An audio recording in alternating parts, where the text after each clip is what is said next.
Let's do an example of combat. Okay, let's look here. Now, let's look over here at the purple player, which is the Nalu Collective.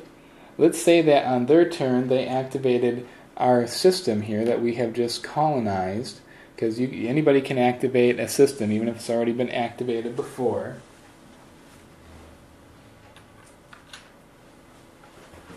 So the Nalu would take one of their command counters from their command pool and they would place it in the system, which activates it for them.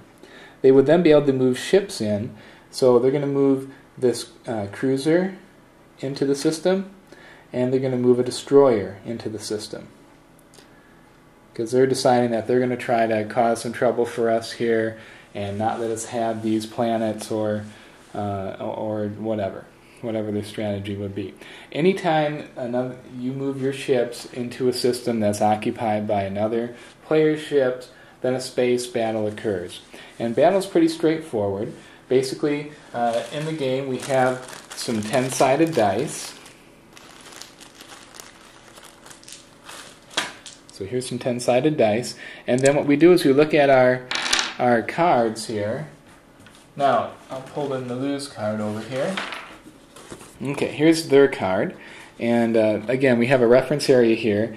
And they have a cruiser in the system they brought. They could do that because it has a movement of 2. And it's got a battle of 7. That means that they get to roll 1 dice, and if the dice is a 7, 8, 9, or 10, they hit something and destroy one of our units. They also brought a destroyer in, and the destroyer hits on a 9 or a 10. Still 1 die. We have in the system a carrier. That's the only ship we have there, which hits on a 9. So, let's do an example here. So let's say the Nalu are attacking, so we'll let them attack first. They have a carrier, and again, they have a cruiser, and a cruiser hits on a 7. So they would roll a die, and they rolled a 2, so they had a miss. The destroyer hits on a 9 or higher. They roll that, they rolled a 7, so they miss. Now it would be my turn as the defender, and this is simultaneous, so if they hit me, I would still get a chance to roll before taking the unit away. My carrier hits on a 9, so I would roll the carrier, and the carrier rolled a 10. So that would be a hit. So now the Nalu player would get to select which one of their units that they would destroy. So they would destroy the destroyer here, because it's their weakest ship in the area. So they take that off the board and put it back in their supply area, and they can rebuild that some other time down the road. So they decide they're going to stick around and attack again. So they shake for their cruiser, and they roll a 7. Cruisers do hit on a roll of 7, so they would hit and destroy my carrier that's in the system. I would still get to roll to see if I get to destroy them back. So I would roll, and roll a 3, I would miss. So I would have to eliminate my carrier ship, take it off, put it in my supply area, and now there are no other ships in system, so the cruiser would stay there. Cruisers can't invade planets or carry troops unless you research some technology later on that allows that. So my planets would still stay in my possession, but my carrier has been destroyed. So that's an example of space combat. Another thing that could happen would be what's called a planetary invasion. So let's demonstrate that. So again, let's say that the Nalu player here wants to invade my system that I have captured. And I've got some ground troops, and I've got a planetary defense unit on this system here. We'll zoom in up on that a little bit. Alright. Again, they take one of their command counters, and they would activate the system that they want to move into and attack in.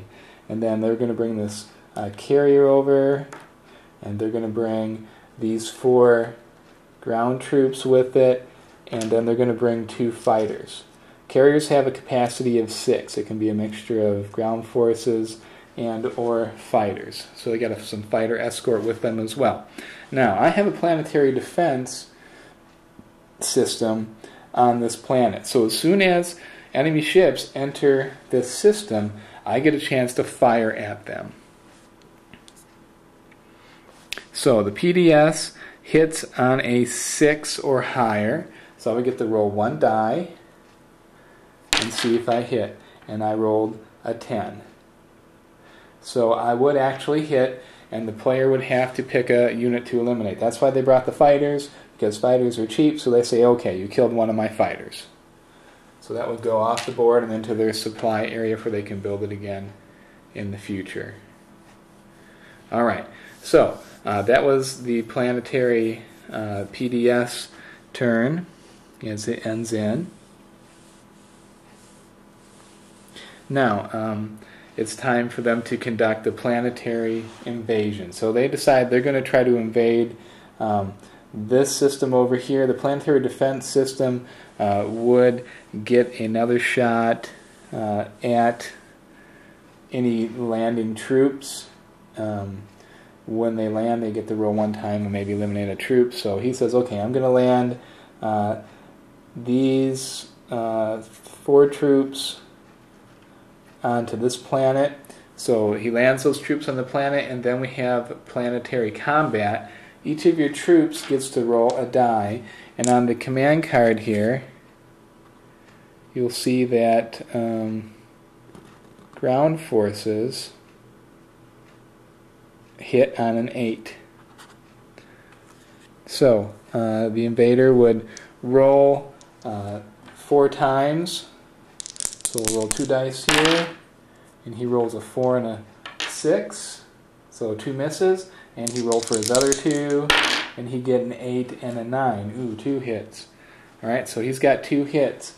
I get a chance to roll for my 2 guys, again hitting on an 8 or higher, and I roll a 9 and an 8, so I also get 2 hits. So at the end of that battle round, I would lose 2 of my ground forces, he would lose 2 of his ground forces, but the remaining ground forces would have successfully conquered that planet. So now that planet has been conquered, I would have to find and surrender the planet card for that planet, which is right here, Arnor, and I would give that to that player, and he would take and flip it over and put it in front of him exhausted, because he has now caught this planet. He can't use his resources or influence until the next turn when we refresh our planets. So that's an example of a planetary invasion.